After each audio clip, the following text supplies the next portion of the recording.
Tonight we're in South London, and welcome to Question Time.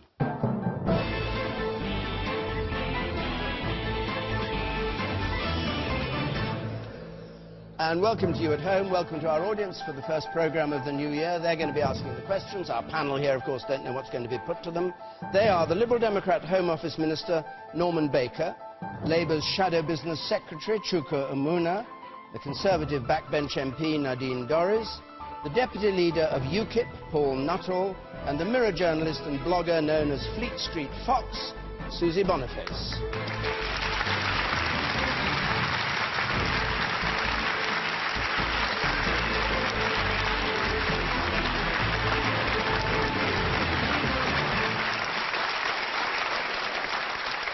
And our first question is from Daniel Rees, please. Mr. Rees. Should the young and poor pay to maintain the living standards of rich pensioners? Should the young and poor pay to maintain the living standards of rich pensioners? This in the light of the Chancellor, George Osborne's announcement that he wanted to see £12 billion of cuts from the welfare budget in the next 2 years after the election. Nadine Dorries, what do you make of that? Is it fair?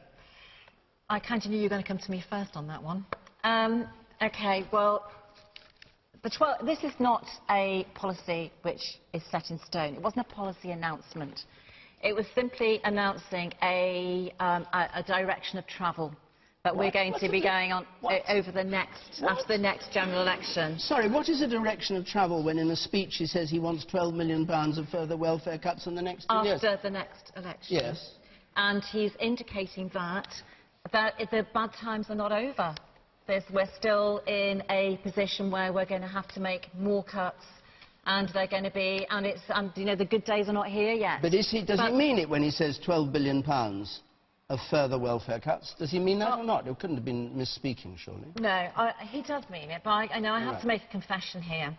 I have voted already in this Parliament for something that I didn't agree with on principle, and it's not something I will do again. And so I certainly won't be going into a voting lobby to vote to remove housing benefits from the under 25-year-olds. I will not be doing that. All right. So you're... Oh, OK.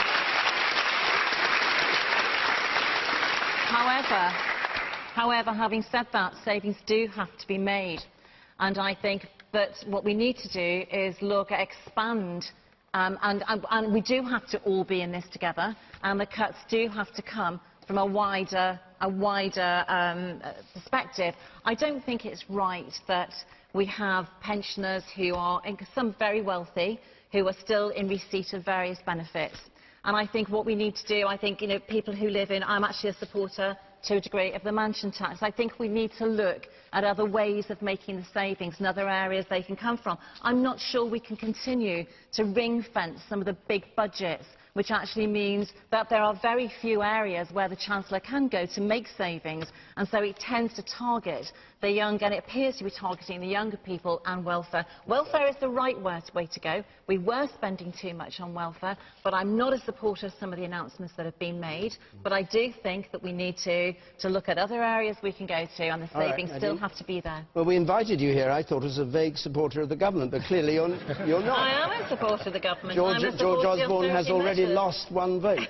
Well, I do vote on principle, and I will not vote to remove benefits from under 25. So, Norman Baker, you've won a friend, because the Liberals said that these proposals put forward by George Osborne were extreme, unrealistic, unfair, a monumental mistake. I think they're designed to get some blue water between the Conservatives and us and the Labour Party as the next election approaches. And I agree that we have to eliminate the structural deficit. It's absolutely right that we do that, and there's more work to do, and that is cut by probably a half by the time we get to the general election, and more has to be done. But it doesn't mean we have to balance the deficit on the back of the poorest people in society. That's not the right way to do it. You mentioned Nadine mentioned the mansion tax. That seems to me to be an entirely sensible proposition. Houses don't move. They can't be avoided in terms of paying tax. And we ought to be recognising that simply, for example, increasing council tax bands by adding 2 or 3 more at the top would be a good way to raise money and not affect people who are poorest. We need to also be looking at tax loopholes, and we've done a great deal, Danny Alexander's done a great deal as Chief Secretary to clamp down on tax evasion and all these overseas territories where people have been stashing their money. Let's have some more income from that. We could look at capital gains tax, and we could look at why winter fuel allowances pay to pensioners in Spain. Okay. Paul Nuttall, where does UKIP stand on this? Well, I think what Osborne is doing is he's playing politics on this issue. I mean, at first they were talking about getting the 12 billion, or making a start on the 12 billion from wealthy pensioners. They were looking at the winter fuel allowance, the TV licence, the bus pass. But then they backtracked, because generally pensioners and wealthy pensioners vote, and generally, I suspect, will vote Conservative. So what they've done instead is they're attacking the most vulnerable in society, who generally don't vote Conservative. What they're doing is they're looking at housing benefit for under 25s. They're also looking at people who live in council houses who earn over £60,000. But from my sums, that only adds up to £1 billion worth of savings out of 12 billion. So there's still a huge black hole. Are you in favour of cuts in welfare? Well, look, the welfare budget under Labour spiralled out of control to the point whereby it was costing each household £3,000 extra. And it could not go on. Something had to be done. But let me just give you an answer on the 12 billion. There is another budget there which is ring-fenced, which comes to around 12 billion. It's called the foreign aid budget. The foreign aid budget. Now, I'm not against giving money to countries who are in dire need, people who need to be fed. But what I am opposed to is giving money to countries like Argentina, who sabre-rattle over the Falklands, Brazil, which has just overtaken us. So you can save your 12 billion that way, you think? Well, look... sorry, let's get it clear. Wait a minute. Are you in favour of cuts in the welfare budget or not? Yes or no? I believe there do have to be cuts, but I believe that the cuts are being made in the wrong area, and I believe the way you should pay for these cuts is by going for the foreign aid budget and taking money off countries that don't need it, because, quite frankly, that's your tax, that's your money, and that foreign aid budget should be spent on our own people in this country. You sir, in the front row here. I think this attack on pensioners is rather unbalanced. Most pensioners are not rich. Those that are pay a lot of tax. And what is forgotten is 5 years of very low interest rates. That's decimated many older people's incomes. And what do you make of the proposal to cut on younger people's welfare and leave the pensioners protected? I think that is something that should be very carefully reconsidered. Chuka Umunna. Well, I just don't think this divide and rule of our society, setting up the old against the young, is going to get us anywhere.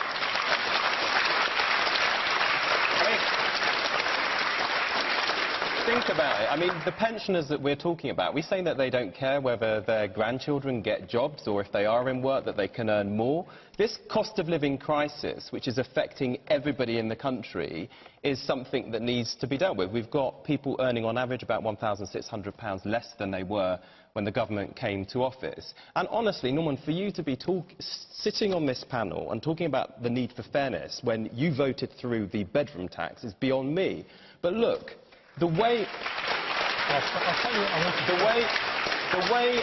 ultimately we will be able to deal with the public finances, and of course, look, we're in a tough situation in terms of the debt and the deficit, is by getting more people into work. Tragically, we've got almost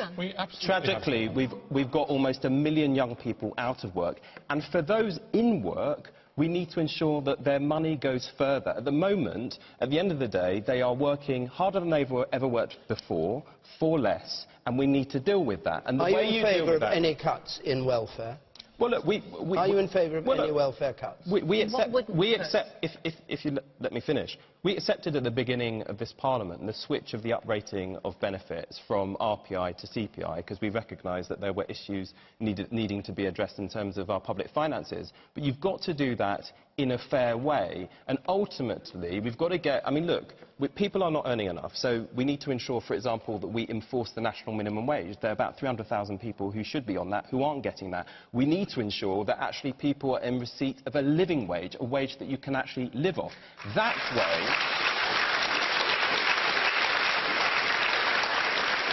And that's why, you know, that's why we wish to incentivise employers to pay a living wage. So and that way you get more income tax revenue, you get more corporation tax revenue, and then you can actually deal with your deficit. The reason that we had this debt and deficit issue coming out of the crash that was caused by the bankers was because tax receipts plummeted. The idea that if you just abolish the Department for International Development's budget, it will sort everything. Is because you guys maxed out the credit cards of the country.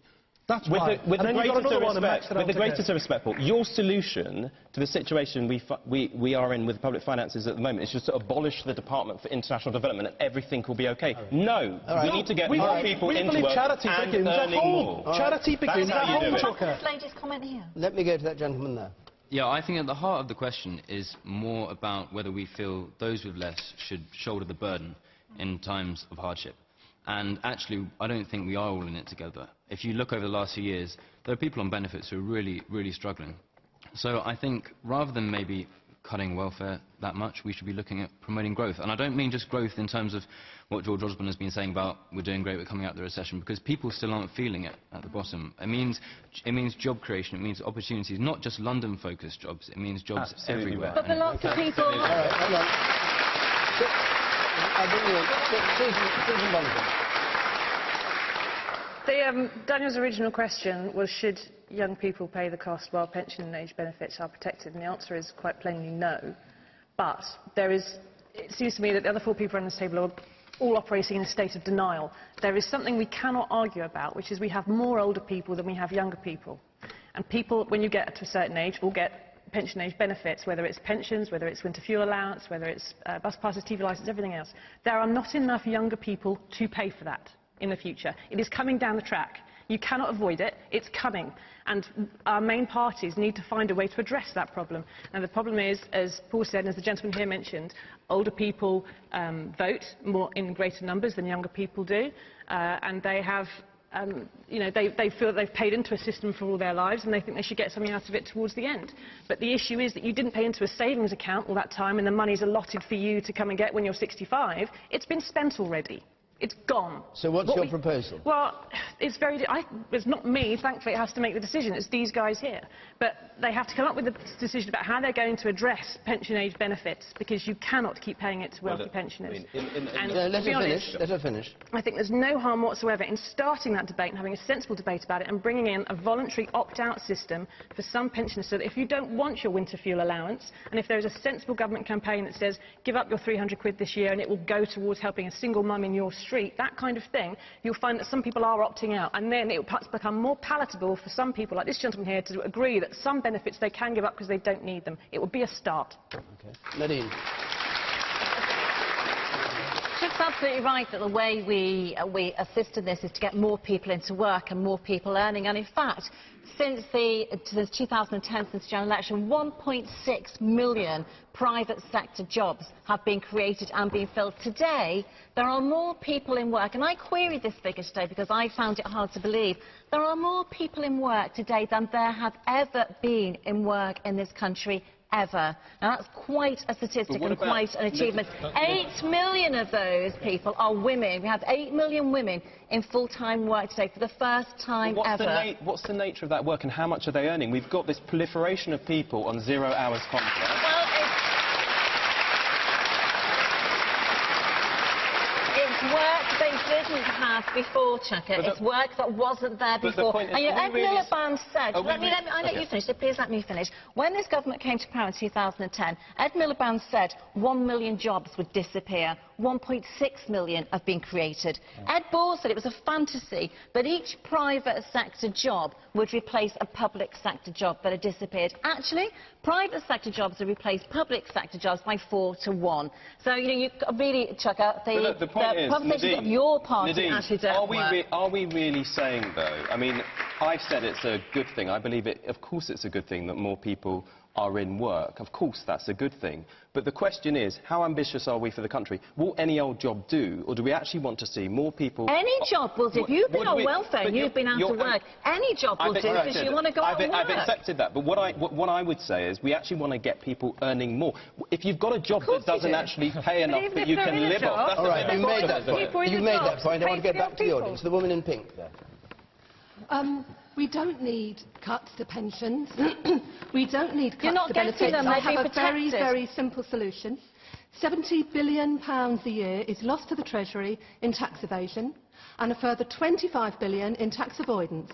If that money, if there was a serious attempt made, and I don't mean just this government, but the previous government as well, if a serious attempt was made to claw that money back from the tax havens and all the other tricks that these people use, if that was done, we would have enough money to staff our hospitals better, to staff our education service better, to bring back the libraries that we've lost, to replace all the fire stations that are being closed down. It's very, very easy.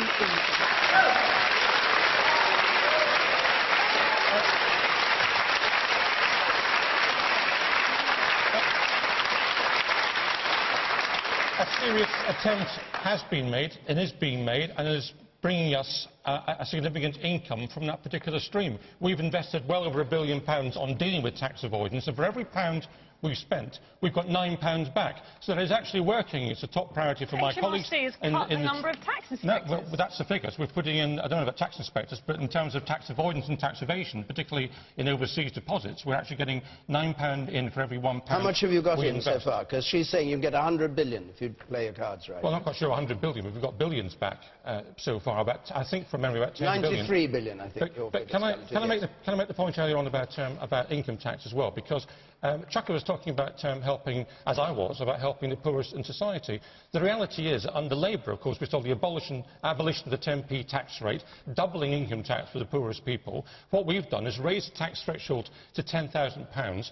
Everybody is given people earning over £150,000 a huge tax cut. £705 are better off as a consequence of that every year. 2.7 million people taken out of tax altogether. That's what this coalition government has done for the poorest people. So, and Nadine's right. Employment is actually at its highest level ever, and unemployment, Chuka, is lower than it was when we took over from you in 2010. Okay. You should remember that Ed Balls has started to be very, very nice to the Liberal Democrats. So you don't have to take it out on Norman any longer. OK. I'm going to move on.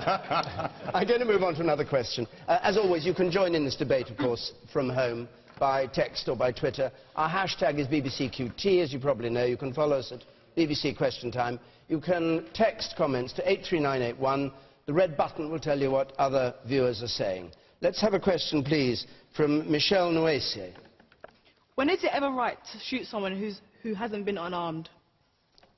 Who is unarmed? Sorry, who has been unarmed. When is it ever right to shoot someone who's unarmed? Not when is it legal, but when is it right? Mark Duggan, of course, is in Michelle's mind. Chuka Umunna.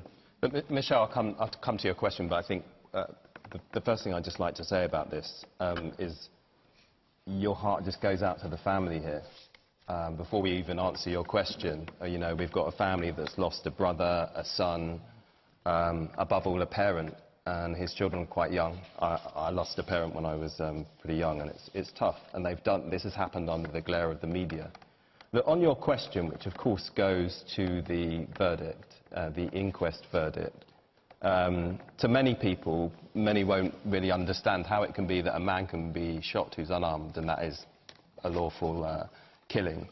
And ultimately, unless we were amongst the 10 jurors, ordinary people like all of us here, who heard the evidence, visited the scene, I don't know, and I'm not prepared to second-guess that jury. I mean, at the end of the day, we have to be very clear what the police officer, what they were being asked to determine, which is whether the police officer concerned who fired the shot had an honest and reasonably held belief that Mark Duggan posed an imminent threat, and obviously the inquest verdict was that he did. But I tell you what I do know. I might not know what I would have done in that position, but what I do know is that there are still a lot of questions to be answered. The jury found that the police should have collected or could have collected more evidence before stopping the car. Why? Why was the car removed from the scene in the hours after? Why was no investigating officer appointed within the first 48 hours after what had happened? And of course, we also know that if you look at confidence in the police per se, I mean, I would say in my borough, we're here in London and my constituency, Streatham, is in Lambeth, I actually think police-community relations the black community in particular, a lot better than what they were in the 1980s. No doubt about that. But we still have some outstanding issues. For example, the disproportionate stop and search of young black people on London streets.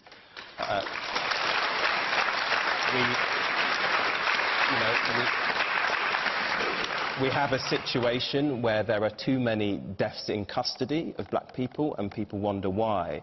And in that context, when something like what happened in the Mark Duggan case occurs, the trust isn't there because you've got things undermining that trust, and we need to deal with that. I'll just finish by saying this, though. I think the police do an incredibly difficult job. I wouldn't do it. I couldn't. I'm not sure I would be able to do that job. But for them to be able to do it effectively, they have got to be able to command the trust of the public who they're policing. And that is the big problem right now. Okay. Norman Baker, you're a Home Office Minister.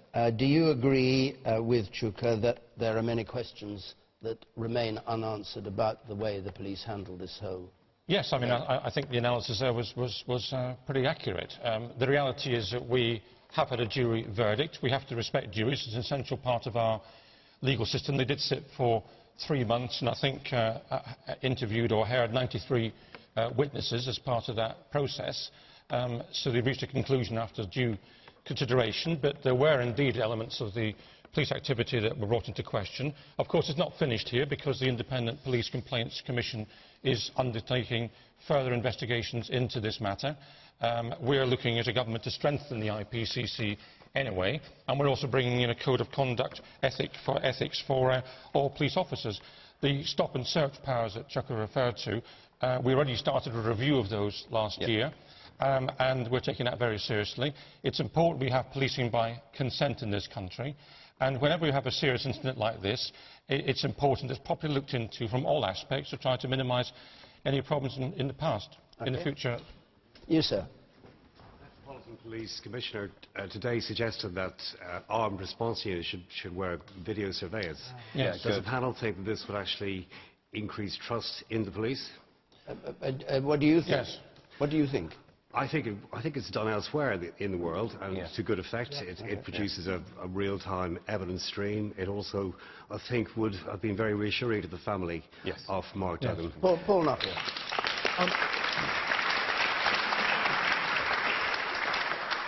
I think you're absolutely spot on. I think that that video cameras on the equipment of firearm officers, I think, would make a lot of sense. I think it would provide us with greater transparency and more accountability. It would give us, as people, probably a greater understanding and a greater sympathy, I suppose, in many ways, about the difficult job that these people do, because decisions have to be made in split decisions. We're not talking about minutes here.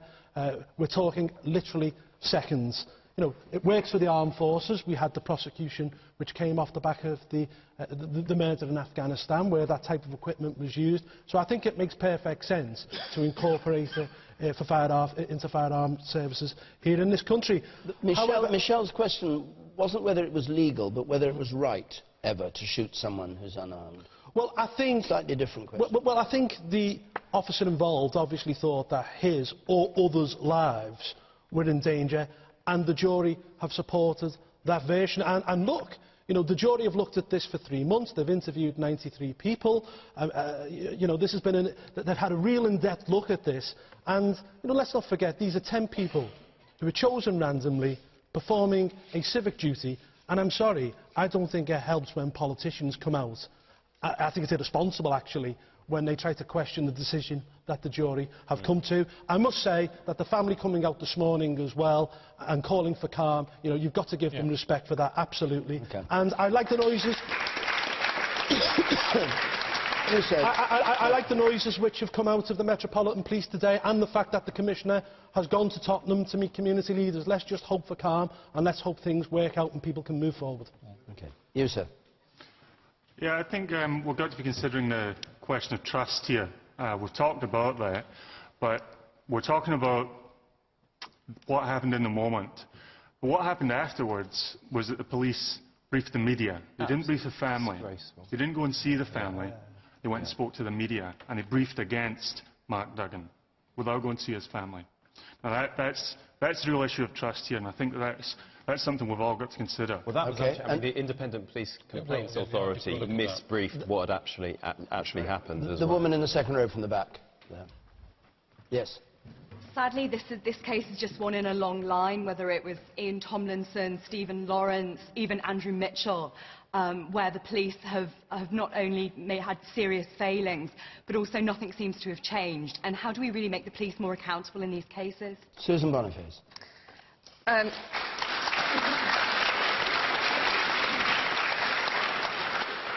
It's more than just... I mean, the original question was, is it ever right to shoot an unarmed man? And of course the answer is no. No one could possibly say that it is right.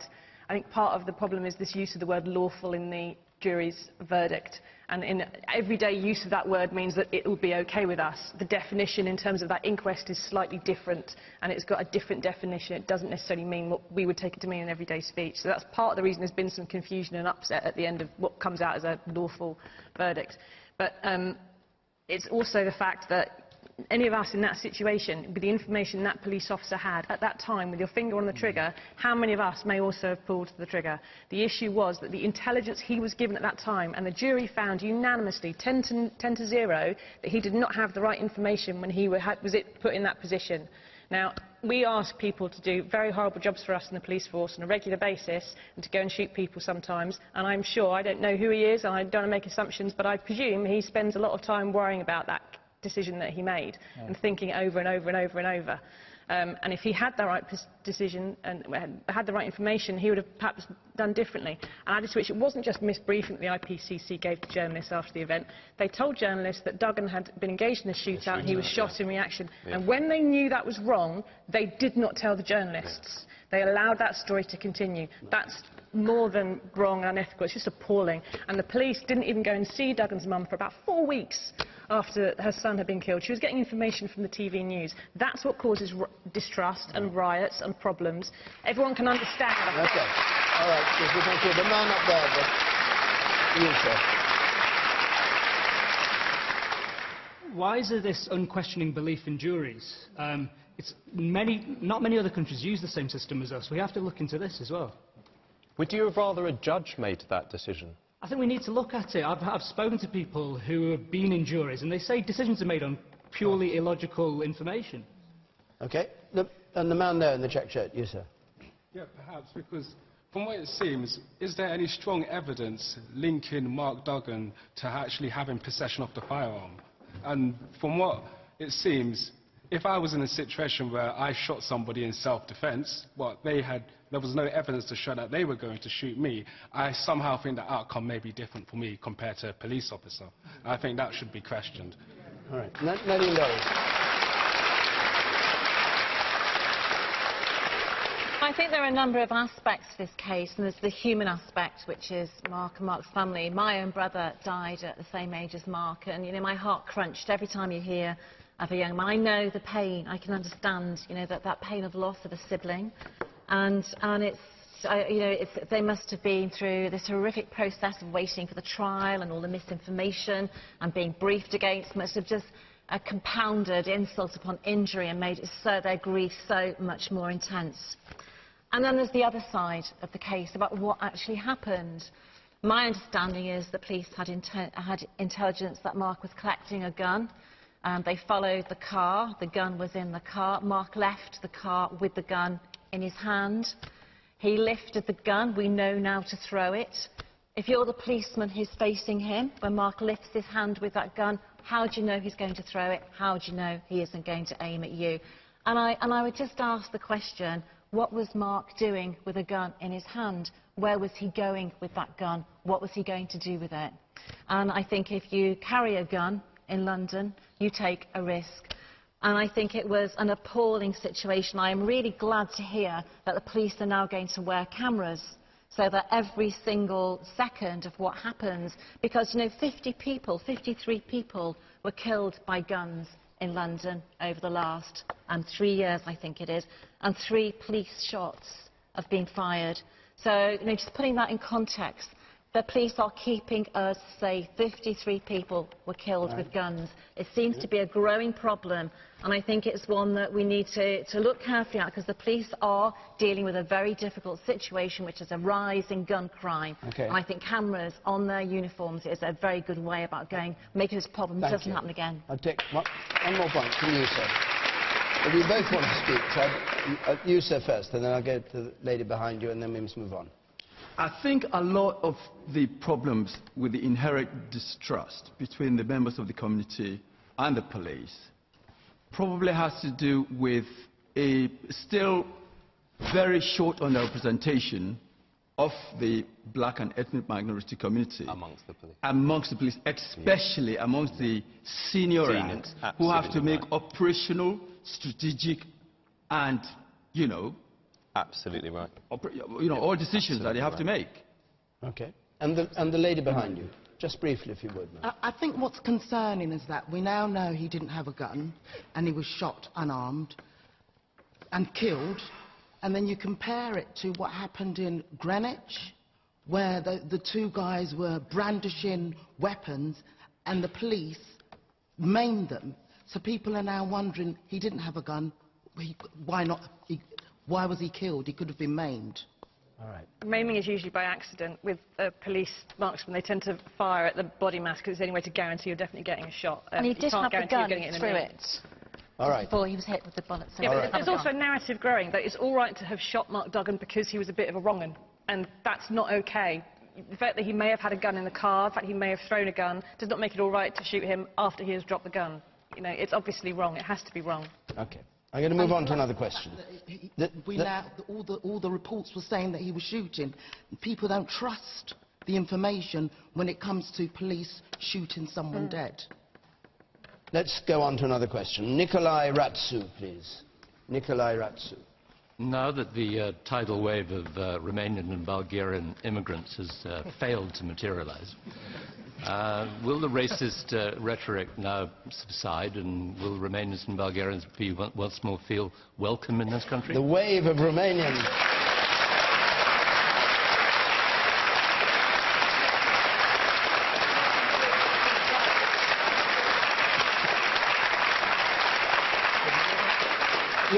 You're Romanian yourself, aren't you, sir? Yes, you are, yes, right. Well, will the racist rhetoric subside, Paul Nuttall? How did I know you were coming to me first? Well, look, we've said all along we don't know how many Romanians and Bulgarians will come. We just don't know. Two. Look. When was New Year? Look. Migration Watch UK, for example, said that 50,000 will come per year for the next 5 years. That's 250,000. The Institute for Democracy is saying it will be 385,000 over the next 5 years, which is a city not dissimilar to Bristol. What we're saying in UKIP is quite simply, it makes no sense economically to have a whole open border to the whole of Europe, because we have to whilst we're members of the European Union, because freedom of movement of peoples is enshrined in the treaties. It makes no sense whatsoever to have an open door when you have 2.4 million people unemployed and 1 million young people in this country who can't get a job. It makes no sense whatsoever to saturate the employment market any further. And on top of that, you know, freedom of movement of people might work when you've got economies of a similar size, and also where the wages are similar. So ourselves, France, the Scandinavian countries. Where it doesn't work is, take for example Bulgaria, where the average wage is €350 a month, the minimum wage is €150 a month.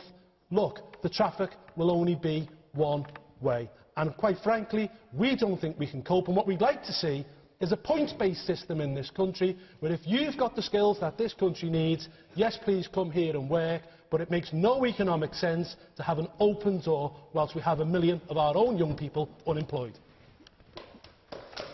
You want to come back on that?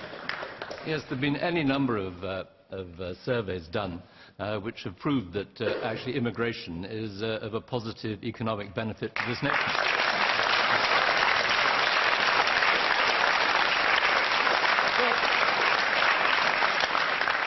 Well, actually, there's been a number of studies which prove actually it doesn't.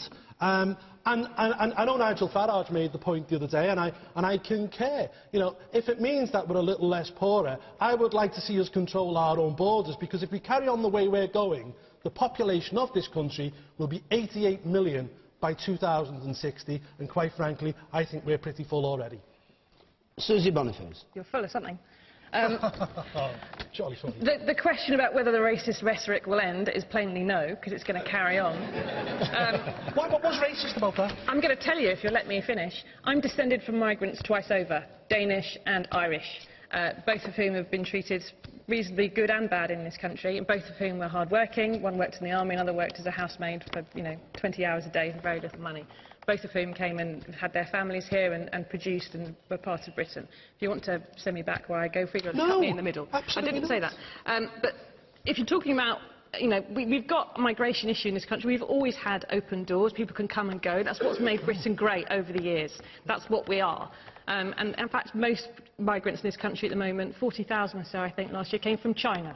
Now, what was the Prime Minister's response to the terrible problem of Chinese migration? He's decided to relax the visa rules for the Chinese. It's all right if they come. He doesn't want the Romanians here. He doesn't want the Bulgarians here. He doesn't want people who look a bit dusky or a little bit dark, people who don't bring enough money in. But he's happy for people that he can make a buck out of or go on a trade mission to with his father-in-law. The way we talk about migration...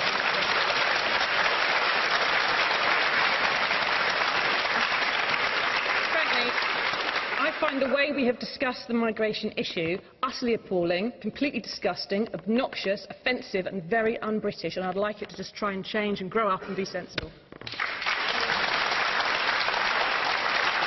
Nadine Dorries. No, hold on a second, Paul. Nadine Dorries, I'll come back to you later on. Well, of course, in order to go for the populist cheer, Susie, of course, didn't mention the fact that David Cameron has no authority whatsoever over our own borders and the European Union and how many people come here. We actually can't set immigration targets on who comes to us from within the European Union. We have no idea how many people are going to come, but we do know how many millions of people have the right to come if they want to. Now, a large part of Britain this week has seen, well, over the last few weeks and over Christmas, has seen flooding. One of the problems with flooding is we're building on our floodplains. And so we have less and less area of the country where water can drain away from. Now, you might think, oh, well, that's not particularly an issue, we can deal with that. Well, you might think that as long as you're not living in the areas that are being flooded. Now, the only way we can control immigration into this country is to leave the European Union. The only way that's going to happen is if we have a referendum. And the only way you're going to get that is making sure you get a Conservative government, because it has committed to a referendum in 2017 to give British people the choice whether we're in or we're out. So if you don't want to have an open-ended target of people who can come to this country, you will have an opportunity to go and vote and say no, because David Cameron has no legal powers to stop anybody from in the European Union coming here and settling here if they want to. That's what our entry of the European Union means. And are you against the tidal wave of Romanian and Bulgarian immigrants that was expected, according to the questionnaire, and hasn't arrived? There has been no tidal wave, but there might be tomorrow. There might be next year. We don't know. That is the problem. We could have a tidal wave from... So we could have a tidal wave. We don't know. This is the problem. And I really object to these objectives and these targets. We're going to have a cap on immigration. We can't put caps on immigration because we have open borders. Legally, we are unable to do that. There is only one solution, and that's to vote Conservative, have your say in a referendum in 2017, and go to the polls and decide yourself whether you want to be in the European Union or out of it. And then you can come here and you can argue the case about whether or not we have open borders. Okay. Yes, sir. Yeah, I take real issue with that. I think if you're Spanish, for example, where unemployment amongst under 25s is at 70%, you might come to London to look for a job. If you don't find a job quickly, you're probably going to go back to Spain. It costs, I pay £600 a month just in rent and bills to live in London. I think the 1 million people unemployed in the UK, which is continually rolled out, those are people in the north of England, in areas where industry has collapsed, in areas where there's no jobs for those people, It's long-term unemployment, and you know, it's an With the endemic. greatest of respect, we have probably around 750,000 illegal immigrants in the country, and we don't even know where they are. We have inward net immigration of about 200,000. You know, this scenario that you're painting of people coming here and deciding they can't get a job and going just doesn't exist. People do come and they do stay. And this is one of the most important points as well. The people that they present the biggest threat to, those people who come here from Spain and Romania and other countries, who haven't got skills, who come here and take the jobs of what we would call blue-collar workers. So it's people in constituencies like Harlow and others who actually feel the threat of not having protection on our borders because they feel their jobs are in competition. How do they just take the jobs? Because if you're coming it's here someone's from... choice to employ somebody. No, if you're coming here from Romania... They don't just pitch up and just, you know, suddenly, oh, I'm going to have your job. They apply for jobs in the same way that everybody else applies for a job. They apply for jobs in the same way that everybody else applies for a job. And in a market economy, if I choose to employ X who comes from Spain over... Because of black market economy, people taking less money and less than the minimum wage to work. Well, black market economy is a totally separate issue. All right, all right, okay. But it's a real issue and it exists. All right, Norman Baker. Do something about black market the one thing that... Norman Baker, Paul, I'll come back to you. Norman Baker, what do you say to him and to her and to him? Well, let me say... And to you, who doesn't want a referendum. Look, I mean, I remember canvassing in the Eastleigh by-election last year, and if you conclude from the UKIP campaign, what you conclude from the UKIP campaign in Eastleigh was that not only were all the population entirety of Romania and Bulgaria coming to this country, they're all going to Eastleigh constituency. Perhaps that's why I've not seen any, perhaps they're all Eastleigh at the moment. The reality is that we've got to be very careful about language on this, and overhyping what is a sensitive issue does not help a sensible discussion about what is an issue that does concern many people. But there is a lack of, I think, logic applied to this. Vince Cable was telling me that one of his constituents he was canvassing said, I'm fed up with all these people coming to the country, I'm going to go and live in Spain. Without any sense of irony, that it was exercising the same rights to go and live in Spain that other people were exercising to come here. And we've got Brits all over the European Union working everywhere, working, studying, exercising their treaty rights. And if we start limiting other people's rights, then they'll start limiting our rights as well. Of course we want people to come here to work and exercise their treaty rights. We don't want people coming here to just get treatment on the health service. But the way this has been approached, I think, in some elements of the media, has not been helpful. It's been destructive. And we should all be rather more careful with the language we use. OK. You said in the front. Is anybody on the panel aware that 7,000 Romanian and Bulgarian students have been cut from financing on the 18th of November by David Willett? They've been summarily cut from financing. Nobody has been warned of this. The funds have been withdrawn from their own accounts, and they have been given a short notice by the colleges to abandon the programs. Are you one of these? No, I'm one of the representatives for their plea. Right. As a government member present, Norm, do you want to answer this? I am addressing and then I come to you, Chuka. What do you say to this? Well, I understand the point. I understand the point you're making. Is that it? It's a summary cessation of financing for Romanians and Bulgarians alone in practice. Why is that happening? I can't give you a direct answer to that. You don't? No. Okay. No. All right, Chuka Umunna. Well, look, Nikolai, to you, asked the question. I'm a son of an immigrant, and I think immigration's been a good thing for our country. Go back to the 1940s, 50s, when people arrived on the Empire Windrush and helped rebuild this country after the war. I mean, what would our NHS do without the immigrants in this country? Never mind, you know, we've got a few Nobel Peace Prizes and a few Nobel Prizes from our immigrants. But the thing is, I think, Nikolai, all that people want is a system that's properly controlled and managed. More work needs to be done on that. They want immigration to work for us economically, and also people come over to integrate. I don't think that's unreasonable. But what I have found with this, I don't actually, you know, I've heard some of the comments already. I don't think this is an issue of racism, actually. With a lot of people. In my own constituency, during the 2010 general election, ironically, the people who tended to raise the immigration issue with me more than others were my African and Asian constituents, actually. And what it was really about was that immigration is a proxy for people's concerns about the economy. Now, where I have a big issue with what Nadine and Paul are saying is this, is that the problem with our economy, it is too low wage and too low skill. And if you look at all the Western economies, we rank 5th in terms of how the percentage of our labour force is made up of those jobs. Now, if you shut down the borders and we leave the European Union, it is not going to solve that problem. So going to the blue-collar workers you were talking about, Nadine, what we need to do is transform our economy so we grow our manufacturing base and deliver more jobs that pay more money, and then that will solve the problem. Not just coming out of Europe. You can do it in 13 years. You guys allowed in 13 years more people to come to this country than in 1,000 years previous. You'll have 4 million net to come. And you've been apologising for it ever since. And you've been apologising for it ever since. And you totally miscalculated. And all you've done in working class towns and cities up and down the country is people have come on site, onto building sites, people have been undercut, and British workers have been driven off, and now you find them either unemployed or driving taxis in many cases. We've heard Jack Straw and David Blunkett apologising, saying this was a mistake. Well, you can include Peter Mandelson if you like. Yes.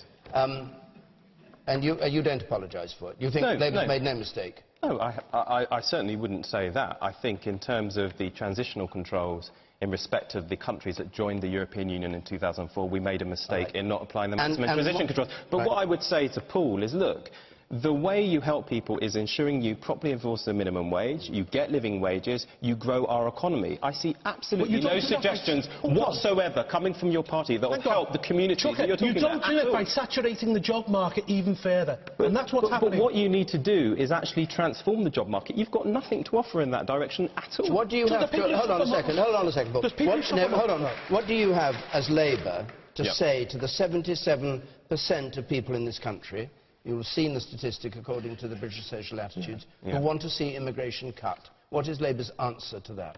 Well, I think on low-skill immigration, we believe that there was too much of it from the European Union. And I think there is one important thing about the European Union. The founders of the European Union had in mind free movement of workers, not free movement of job seekers. And undoubtedly, we do have to work with our European partners to deal with that. And actually, I mean, I met with a number of them this week. They're very open to that if we constructively engage with them, instead of saying, hey, do what we want, otherwise we're going to walk off.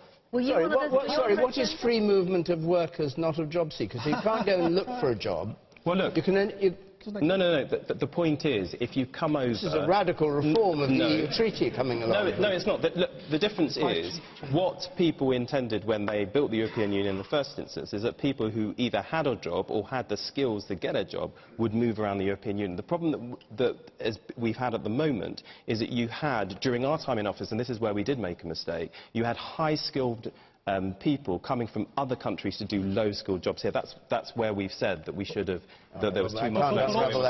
Also, the difference was, Chuka, when it was set up by countries with pretty similar economies. Once you let the whole of Eastern Europe in, you ended up with countries with divergent economies and with countries that were far poorer. So it's only one way. I can't deconstruct the argument, but I did promise this lady on the left, who's been trying to get in for the last 10 minutes, that she'd have a quick word, and then we go on to a final question. Thank you. Nadine, I'm sorry, I've forgotten your surname. And the Liberal gentleman, I don't know your name, I've forgotten it. But it doesn't matter about the name. Right. Conservative, Liberal Democrat. Being serious at the moment, what I object to strongly is this coalition government, which both of you belong to, using the smoke screen of immigration to hide what you are doing, privatising the NHS, killing the welfare service. And this, you're a woman. You should care, because women are going to be left holding the baby when you bring us back to pre-1948, because we can't, now you can't get legal aid anymore. Who suffers? Women. They're in a terrible marriage. They can't get out of it. The husband's got the money, or the partner. Somehow you are trying so well to make immigration the big issue, while you quietly, as I say, privatise the health service, as you know, the welfare service you kill. You're bringing in the gagging law, and also Lewisham, as you know, we went to court with Mr Hunt We've won both times. All right. So you're losing a bigger audience here because people don't know about exactly what happened in Lewisham. No. But hold on. But you've touched on a point which brings us to our last question, yes, which I'll come to. 118 clause. The last question, which comes from Janet Egan. Hold on. Yeah, you can answer. Janet Egan. Given overcrowding in A&E and maternity departments, how will the ongoing programme of closures help? And Nadine, you can answer that, and the lady on your left at the same time. Well, at this stage, touched on the 118, section 118. So let's talk about that and bring that in. First of all, if I can just touch on Lewisham.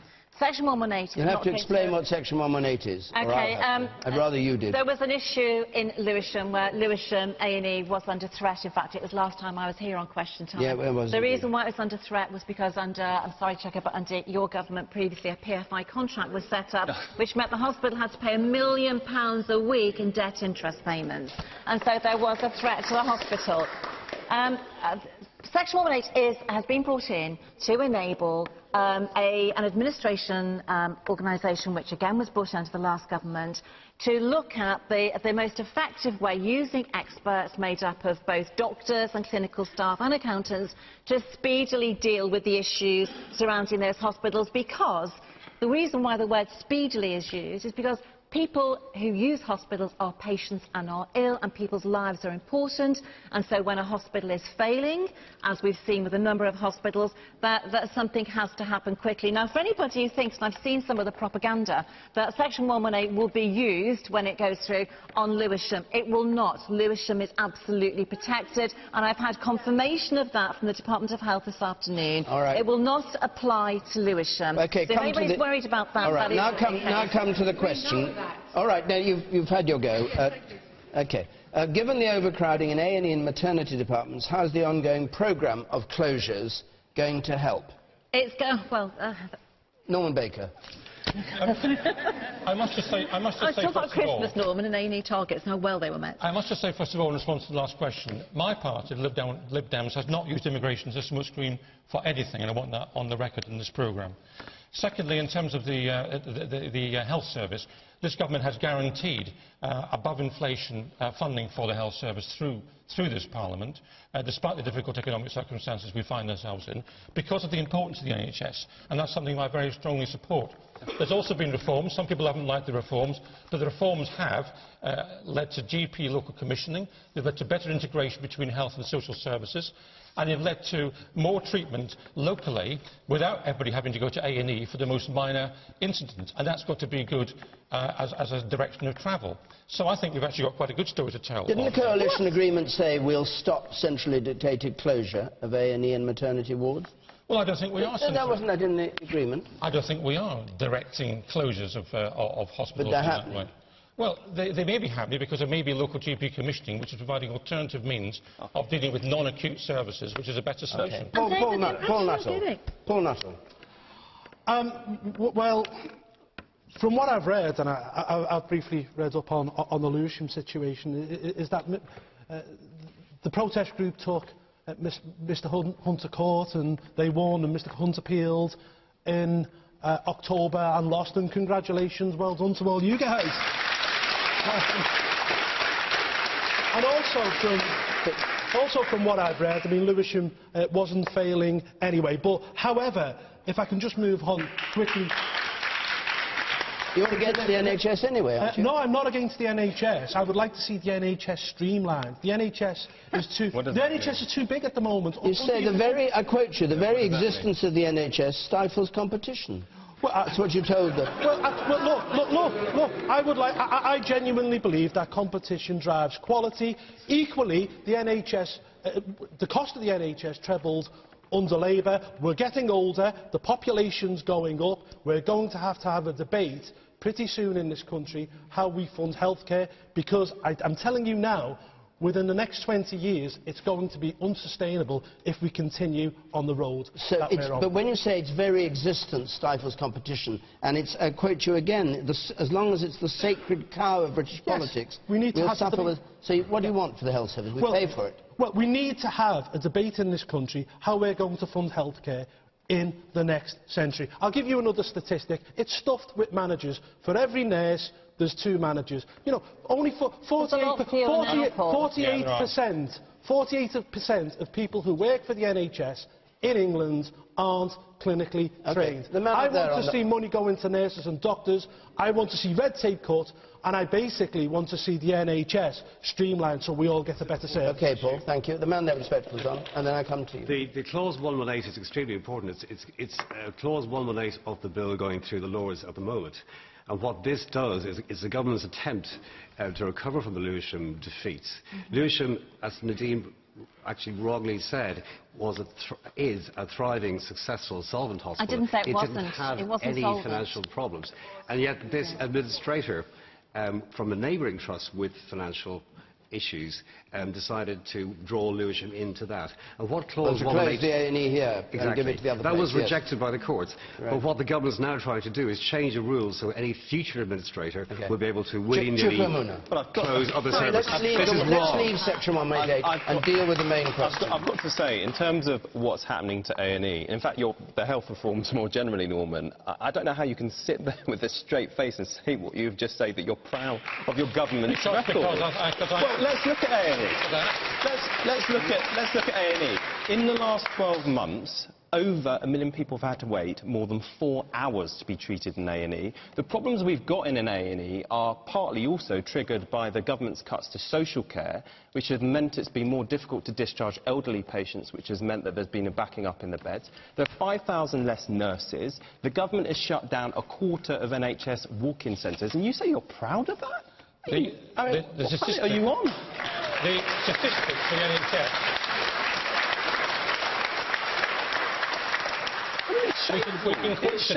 We can quote statistics selectively if you want to do so, but the statistics for the NHS demonstrate actually quite a good record on A&E in this government. Susie Boniface. Susie Boniface. Well, I should start off as an apology, because I'm a resident of Greenwich, just down the road, and my hospital is the one that has had this ridiculous PFI scheme started by Labour, which was in debt, and therefore meant yours gets closed. And the question was, would closures help the problem in the NHS? The answer is no, because the fundamental problem you've got is that for 65 years, ever since 1948, politicians have wanted to tinker with something very, very good. And they've all wanted to change it and fix it and streamline it and cut it and slice it and think they can improve it somehow. And the fundamental thing about the NHS, which Nye Bevan said in 1948, words to the effect of, it is despite our financial and economic anxieties, and in 1948 they are far worse than they are now, despite our anxieties, the most civilised thing in the world to do is to put the welfare of the sick above everything else. And that's what the NHS does.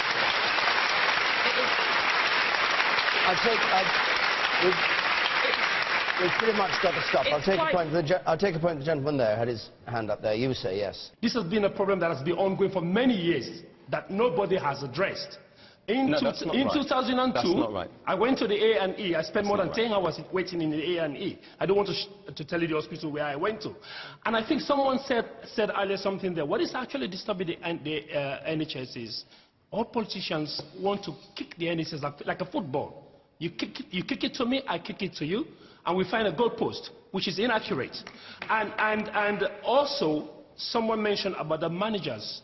There are too many managers in the NHS. And I've got colleagues who work for the NHS who tell me, who are practitioners, and they tell me, they push you about, they don't even know what they should be happening on the ward. All right. That should be addressed. There are a lot of hands up, and the panel would all like to come back and comment on that, but unfortunately we only have 1 hour for question time, so we've got to stop. I'm sorry about that, but our time's up. Next week, we'll be in Durham. The Archbishop of York, John Sentimer, will be among the panellists there. The week after that, we're going to be in Dundee. So if you'd like to come to either Durham or Dundee, apply. Our website address, as ever, is on the bottom of the screen there, or you can call us 0330 123 9988. If by chance you're listening to this on Radio 5 Live, the debate, as you know, goes on Question Time, Extra Time. My thanks to our panellists here, to all of you who came here to Lewisham to take part in this programme. Until next Thursday from Question Time, good night.